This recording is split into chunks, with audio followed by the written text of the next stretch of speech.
ہوش آیا تو کمرے میں اپنے بستر پہ تھی۔ اماں ہاتھ میں تسبیح لیے بیٹھی تھی اور شوہر بھی گھبرائے کھڑے تھے۔ مجھے ہوش میں آتا دیکھ کر میری طرف لپکے کیا ہوا تھا؟ میری آنکھوں میں آنسو آ گئے۔ میں نے اماں کی طرف دیکھا اور کہا وہاں کوئی کھڑا تھا مورتی کے پاس۔ وہ بولے تم نے مورتی کو ایک ہوا بنا لیا ہے، اتنا خوف سر پر سوار کر لیا ہے اس کا۔ اماں بولی بیٹا ایسی حالت میں برے برے خیالات آتے ہیں، تو مورتی کو وہاں سے ہٹا دے۔ وہ سر ہلا کر باہر چلے گئے۔ ان کے جاتے ہی میں نے اماں سے کہا اماں یہ میرا وہم نہیں ہے، وہاں واقعی کوئی کھڑا تھا۔ اماں نے کہا مجھے بھی وہ مورتی کچھ ٹھیک نہیں لگ رہی، نہ جانے کہاں سے لایا ہے۔ صبح کا اجالا پھیل گیا تھا۔ میں ناشتہ بنانے اٹھنے لگی تو اماں بولی تم آرام کرو، آج میں بنا لاتی ہوں۔ پھر میرے اصرار کے باوجود مجھے لیٹا رہنے کا کہہ کر چلی گئی۔ ناشتے کے بعد شوہر آفس کے لیے چلے گئے اور کہتے ہوئے گئے کہ میرا کولیگ کہہ رہا تھا کہ ایک کام والی ان کے گھر آتی ہے، میں اس سے کہتا ہوں آج یہاں بھیج دے، تم اور اماں بات کر لو اور رکھ لو۔ میں نے اماں کو دیکھا تو وہ بولی میں نے ہی کہا ہے، تمہیں آرام کی ضرورت ہے۔ میں مطمئن ہو گئی۔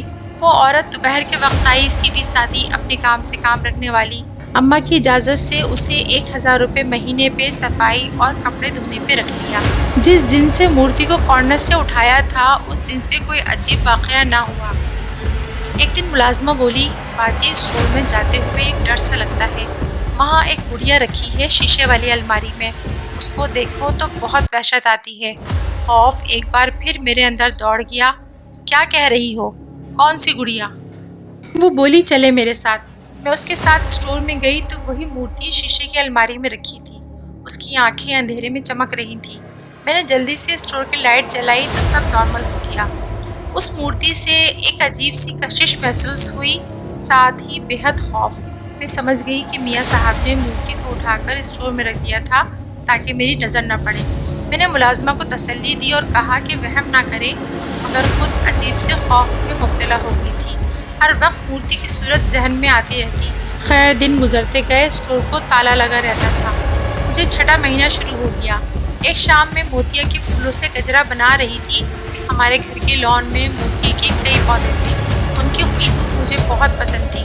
میں نے سوچا آج گجرے بنا کر پہنوں گی۔ شام کا وقت تھا، اماں اپنے کمرے میں آرام کر رہی تھی اور کام والی کام کر کے جا چکی تھی۔ شوہر کے آنے کا وقت تھا۔ اچانک ایسا لگا جیسے ہر طرف ایک خاموشی چھا گئی ہو، کوئی بھی آواز نہیں تھی۔ میں نے سر اٹھایا اور حیرانگی سے دیکھا۔ اچانک میری نظر کارنرز پر پڑی، مورتی اپنی جگہ پر موجود تھی۔ اسی وقت آواز آئی مجھے بھی گجرے بنا دو۔ آواز ہلکی اور باریک تھی۔ میں ایک دم گھبرا کر کھڑی ہو گئی، سارے پھول بکھر گئے۔ پھر سے آواز آئی ہمیں گجرے بنا دو۔ میں خوف سے چیختی ماں جی کے کمرے میں بھاگی۔ اماں نے ایسے آتے دیکھا تو وہ بھی پریشان ہو گئی۔ میں نے سارا واقعہ ان کو سنایا۔ وہ اسی وقت میرے ساتھ ڈرائنگ روم میں آئی تو ہم دونوں خوف سے گنگ ہو گئے۔ سامنے کارنرز پہ مورتی گجرے گلے میں پہنے ہوئی تھی، اس کی نیلی آنکھوں میں ایک تیز چمک تھی۔ اماں اور میں اپنی اپنی جگہ خوفزدہ تھے مگر اظہار نہیں کر رہے تھے۔ اماں مجھے اپنے کمرے میں لے گئی۔ وہاں جا کر انہوں نے ایسی بات کی کہ میرے رونگٹے کھڑے ہو گئے۔ بولی اس مورتی کے ساتھ کوئی سایہ اس گھر میں آ گیا ہے۔ میرا ڈر سے برا حال تھا۔ جو کچھ میں نے دیکھا اور سنا تھا اس کا کوئی جواب نہیں تھا۔ اسی اسنا میں میرے شوہر آ گئے۔ ہم دونوں کو پریشان اور خوفزدہ دیکھ کر وہ بھی پریشان ہو گئے۔ اماں نے ساری بات بتائی اور ہم سب جب ڈرائنگ روم میں آئے تو دیکھا کہ فرش بھی بکھرے ہوئے ہیں اور مورتی کا کچھ پتہ نہیں۔ وہ کچھ جھنجھلائے ہوئے بولے اس مسئلے کا ایک ہی حل ہے، میں اس مورتی کو صبح لے جاؤں گا اور سمندر میں پھینک آؤں گا۔ ہم دونوں عورتیں ایک دوسرے کا منہ دیکھنے لگیں۔ انہوں نے اسی پہ بس نہیں کیا بلکہ اسی وقت اسٹور کا تالا کھولا اور اندر اس الماری سے مورتی کو نکالا، ایک گتے کے ڈبے میں رکھ کر باندھ دیا اور بولے اب تو سکون سے سو جائیں گے۔ ہم حیران تھے کہ یہ مورتی واپس کیسے پہنچی۔ بہرحال میں مطمئن ہو گئی تھی مگر میں نہیں جانتی تھی واقعی مورتی کے ساتھ کوئی سایہ تھا جو اسی گھر میں رہ کر مجھ پہ اثر ڈال چکا تھا۔ رات سکون سے بیت گئی اور صبح وہ مورتی گھر سے چلی گئی، لیکن اس بات سے ٹھیک 3 ماہ کے بعد جو جھٹکا لگا وہ میرے لیے کیا پورے گھر کے لیے ناقابل فراموش تھا۔ ایک رات شدید تکلیف اٹھی اور رات کو ہی مجھے اسپتال لے گئے۔ وہاں میں نے ایک بچی کو جنم دیا، لیکن جب بچی کو میری گود میں لایا گیا تو مجھے خوف کا ایک جھٹکا لگا۔ اس بچی کی صورت ہو مورتی جیسی تھی، وہی نیلی آنکھیں، دودھ سی رنگت اور گہرے بال۔ میں تو حیرت اور خوف سے اسے گود میں بھی نہیں لے پائی۔ اسی وقت وہ رونے لگی۔ اس کی آواز باریک اور ہلکی تھی۔ میرا سر چکرانے لگا اور آنکھوں کے آگے اندھیرا چھا گیا۔ ہوش آیا تو کمرے میں سبھی تھے، اماں، میرے شوہر اور ڈاکٹر اور وہ بچی۔ ڈاکٹر نے تسلی دی کہ کمزوری ہے، کچھ طاقت کے انجیکشن اور ادویات بھی دی۔ بچی آخر میرا خون تھی، کب تک دور رہ سکتی تھی؟ اماں اور میرے شوہر بالکل چپ تھے، شاید وہ بھی اس مشابہت کو سمجھ نہیں پا رہے تھے۔ بچی کو گود میں لیا تو میں سب بھول گئی۔ مامتا نے جوش مارا اور میں نے اسے سینے سے لگا لیا۔ وہ ایک دم خاموش ہو گئی۔ شام تک میں بھی گھر آ گئی۔ دن گزرنے لگے۔ ایک بات مجھے بہت پریشان کرتی تھی کہ وہ روتی اور اس کی بھوک ختم نہیں ہوتی تھی۔ جتنا بھی اس کو دودھ دیتی وہ کچھ ہی دیر میں بلک بلک کر رونے لگتی، اور دوسری بات یہ کہ اس میں سے عجیب سی بدبو آتی تھی۔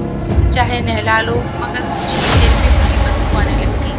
مجھے تو کچھ سمجھ نہیں آتا تھا کہ کیا کروں۔ میاں صاحب بھی اسے کم ہی اٹھاتے تھے اور اماں کے پاس جاتے ہی وہ اس قدر روتی کہ ان کو اڑا کر واپس پنگوڑے میں ڈال دیتی۔ اسی حالت میں 2 ماہ گزر گئے۔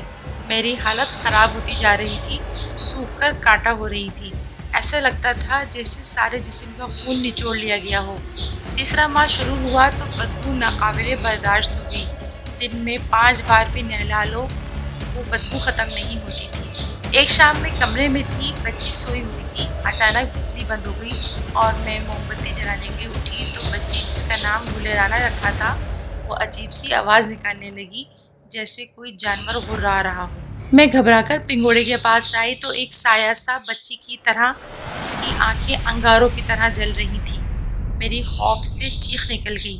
اسی وقت بجلی آ گئی۔ دیکھا تو بچی آرام سے کھیل رہی ہے۔ اماں بھی کمرے میں آ گئی تھی۔ انہوں نے جو سمجھا وہ بہت صحیح ثابت ہوا۔ وہ مجھ سے کچھ نہیں بولی، اور جب میرے شوہر گھر آئے تو انہوں نے کہا کہ کل آفس سے چھٹی لے کر بہو کو درگاہ لے چلیں۔ انہوں نے چونک کر اماں کو دیکھا مگر ان کی نظروں میں ایسی تنبیہ تھی کہ وہ راضی ہو گئے۔ اگلے دن ہم حیدرآباد میں ایک درگاہ پر چلے گئے۔ تمام راستہ بچی چپ رہی مگر جیسے ہی درگاہ میں قدم رکھا وہ بلک بلک کر رونے لگی۔